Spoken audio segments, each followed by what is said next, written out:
J'ai aimé une fois, mais pas comme il fallait. J'ai aimé quelqu'un un peu comme par accident. Je dis aimer parce que c'est l'expression que j'employais à l'époque, parce que c'est ce que je lui disais. Il m'a fallu grandir pour me rendre compte que lorsque je disais l'aimer, j'aurais en réalité voulu pouvoir dire je nous aime. J'avais déjà rencontré des gens avec des idéaux en ce qui concerne les relations et les partenaires, et les siens n'étaient malheureusement pas de ceux que je pouvais offrir. Mais qu'est-ce que tu veux? Je l'aimais, comme je lui disais. Mais ce n'est pas venu tout de suite.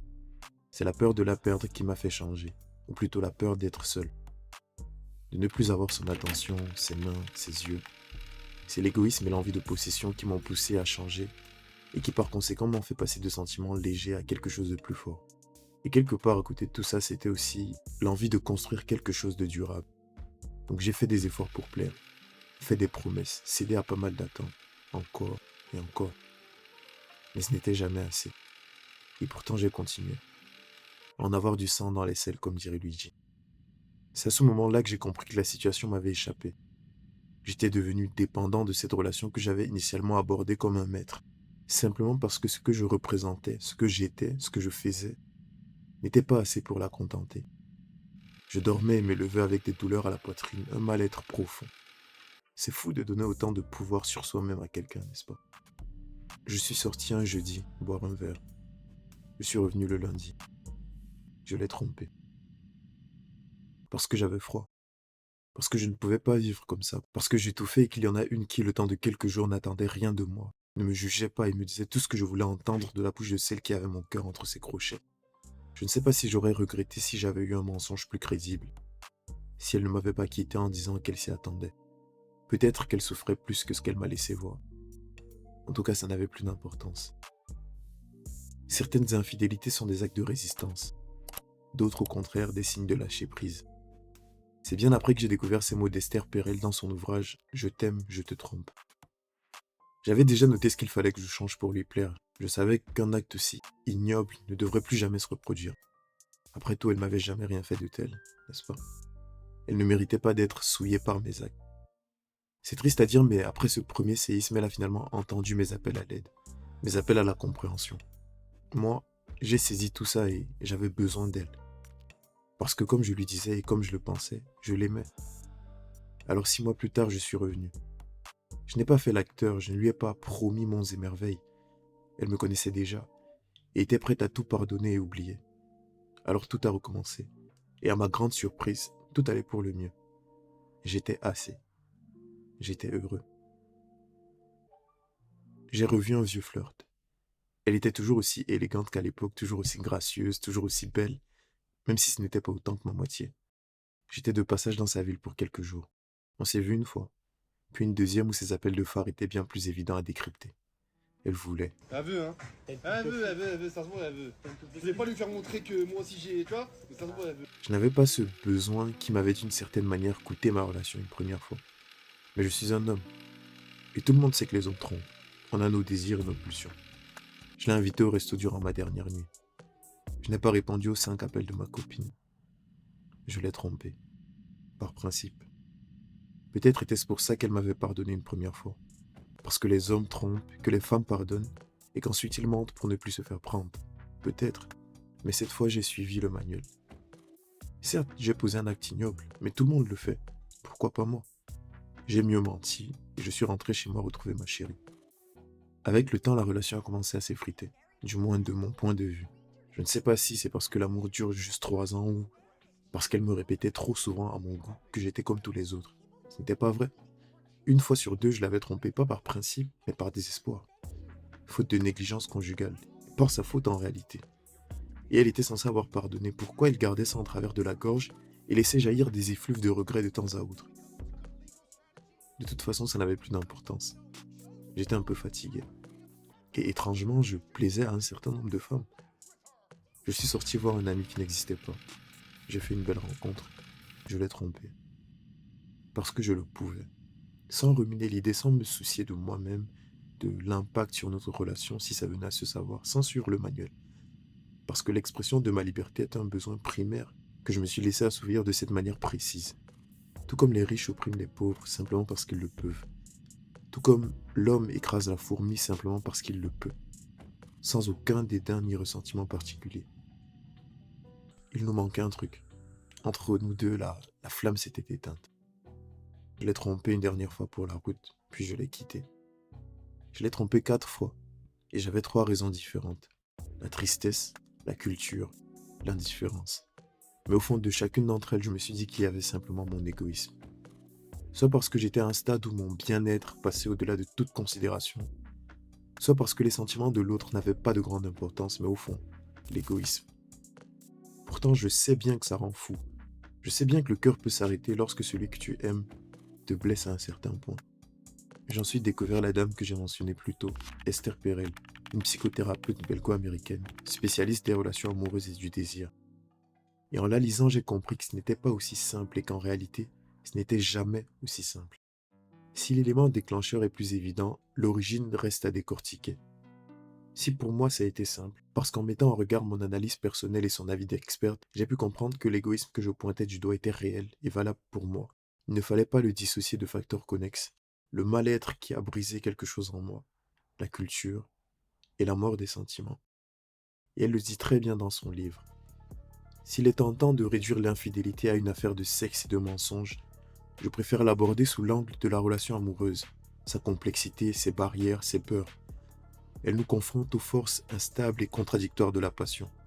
L'attirance irrésistible, le désir sexuel, l'urgence, l'amour et son impossibilité, le soulagement, l'enfermement, la culpabilité, etc. J'en suis venu à une conclusion un peu malheureuse mais factuelle. L'infidélité se comprend. Mais je tiens à souligner que jamais elle ne se justifie et reste un mal à exorciser.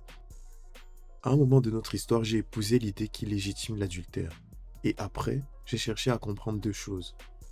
De 1, d'où vient l'idée d'exclusivité dans le couple? Et de 2, pourquoi l'infidélité est une norme sociale? On se limite à un seul partenaire parce que le besoin de possession nous vient aujourd'hui naturellement. Il a une origine évolutive et existait déjà chez les hommes préhistoriques, chasseurs-cueilleurs, qui avaient besoin de marquer leur territoire, étant donné que la gestion et la possession de leurs ressources étaient nécessaires à leur survie. On veut posséder notre parcelle de terre où on pourra cueillir nos fruits, notre terrain de chasse, notre mari, notre femme, avec laquelle on pourra perpétuer notre descendance.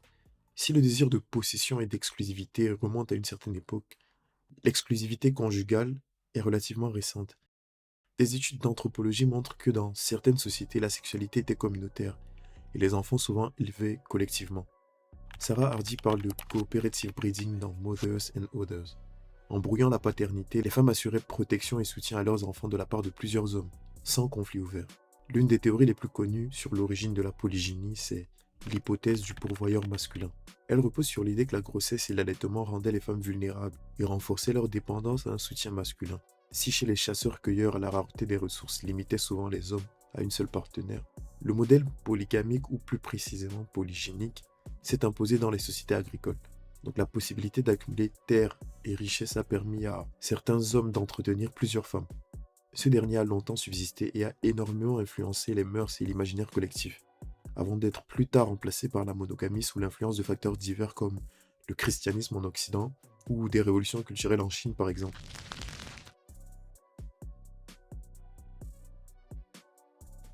En Europe et dans le monde méditerranéen antique, la polygynie était par endroits acceptée comme chez les Hébreux ou tolérée comme chez les Romains. Chez ces derniers, les couples étaient légalement monogames, mais les hommes prenaient des concubines ou des esclaves sexuels sans que ce soit perçu comme immoral. Le christianisme était alors dominant, mais souvent pratiqué à un mélange de croyances païennes. Pour poursuivre avec l'exemple de l'Europe, suite à son accession au pouvoir, Charlemagne se sert de la religion pour unifier son empire. Certains se convertissent volontairement, d'autres de force. Bien que la Bible ne condamne pas explicitement la polygamie, l'Église s'appuie sur des passages comme celui de Paul qui dans ses lettres écrit que l'évêque ou le fidèle doit être mari d'une seule femme. Cela ne vise pas seulement les clercs mais pose une norme de respectabilité chrétienne. L'Église privilégiant ce qu'elle considère comme moralement parfait. En plus de ça, il y a une dimension politique. Le fait d'avoir plusieurs concubines créait des différends au sujet de succession et d'héritage. Avoir plusieurs femmes était donc socialement et moralement répréhensible et a été officiellement interdit par le Concile de Latran IV en 1215. Cette structure sociale va s'exporter plus tard avec l'exploration, l'esclavage et la colonisation. Et quand les conditions humaines ont évolué, la légitimation culturelle est restée. Un homme ne peut pas se contenter d'une seule femme. Il y a donc 2 explications possibles aux besoins d'exclusivité, la première étant instinctive ou primaire, et la deuxième étant sociale. Le besoin d'avoir plusieurs partenaires, quant à lui, est enraciné dans une nécessité de survie, doublée de symboles sociaux qui ont disparu avec le temps et ne justifient absolument plus son existence, même si certains discours mettent en lumière la profondeur à laquelle il est enfoui dans notre société. Si tout homme a besoin de plusieurs femmes, il est tout à fait juste qu'il soit libre, et même qu'il soit obligé de se charger de plusieurs femmes. Celles-ci seront par là même ramenées à leur vrai rôle, qui est celui d'un être subordonné. C'est important de préciser que Schopenhauer est un auteur qui a été pas mal vilipendé pour ses positions sur la place de la femme dans la société, mais j'utilise cette citation pour mettre en lumière une idée répandue à son époque, une idée profondément enracinée dont l'impact se fait sentir aujourd'hui encore. Sous cet angle-là, il y a alors quelque chose de très ancien et d'enfoui. L'autre n'est plus un sujet mais un territoire, une possession. Mais comme je l'ai dit, lors du passage à l'acte, il peut y avoir autre chose de mon point de vue, fondamentalement. L'égoïsme et l'indifférence. Dans Le harcèlement moral, la psychanalyste Marie-France Irigoyen décrit l'infidélité comme un comportement marqué par l'indifférence aux affects de l'autre. L'autre est réduit à une fonction, sécuriser mon estime, sans que je sois tenu de me soucier de la sienne. On ne cherche pas seulement une autre forme de plaisir, mais à confirmer notre valeur. On n'a pas besoin d'être particulièrement sensible pour savoir tout le mal que ça peut faire. On le voit autour de nous. Et si ce n'est pas le cas, il suffit d'essayer d'inverser les rôles. Se dire, et si c'était moi? Bien sûr, c'est toujours plus facile de faire du mal à l'autre et pour ce sujet précis, il suffit de faire preuve d'un manque d'empathie à un moment donné pour finir par nier l'humanité de l'autre. Si de mon point de vue, toutes les raisons peuvent être ramenées à l'égoïsme, la précision de Freud me paraît assez pertinente. Il pointe du doigt l'égocentrisme, mais il écrit « Aimer sans reconnaître l'autre comme sujet, c'est aimer son propre reflet ». L'infidélité peut alors devenir un acte de domination silencieuse, une manière de prouver à soi-même que l'on peut franchir la limite sans perdre de lien. Et si l'autre souffre, cette souffrance devient presque un indice de puissance, la preuve que l'on compte assez pour blesser. Dans cette logique, l'autre n'est plus un partenaire, il devient un miroir, un décor affectif destiné à confirmer notre importance. Ça fait 12 000 ans que c'est normal d'avoir plus d'une partenaire. 12 000. Ça C'est fait énorme. beaucoup là, non? Même si naturellement tout le monde veut que l'autre lui appartienne, il reste dans nos esprits une version diluée de la polygynie qui permet de justifier le désir d'avoir plusieurs partenaires, et nie leur besoin primaire de possession et d'exclusivité. Il y pullule des facteurs divers comme le désir de reconnaissance, l'insatisfaction sexuelle, mais au fond, l'égoïsme. L'histoire que j'ai présentée comme étant la mienne est simplement fictive et m'a servi à présenter plusieurs mécanismes rentrant en jeu dans la tromperie, qui, je le répète, ne se justifie pas, mais se comprend. Je ne ferai pas le moralisateur pour un sujet aussi complexe et cette vidéo est simplement une petite porte d'entrée vers son appréhension. C'est toujours une bombe qui détruit tout ou une partie d'une relation, et à ce sujet je vous invite vivement à lire le livre d'Esther Perel où elle présente également différentes méthodes de gestion de ce cataclysme. Mentir ne sauve pas. Il n'y a pas de refuge au terme de la fuite. Il n'y a pas de sens aux mots brisés que l'on crache lorsque l'horloge cesse de tourner. On finit simplement par se perdre, par se nier et effacer l'autre. Tout le monde aimerait écrire une belle histoire, ou même ne pas avoir à l'écrire du tout et en être simplement ivre. Mais il faut savoir ce que la vie nous coûte et la prendre à deux mains, sans artifice, sans duperie, pour sourire un peu et exister.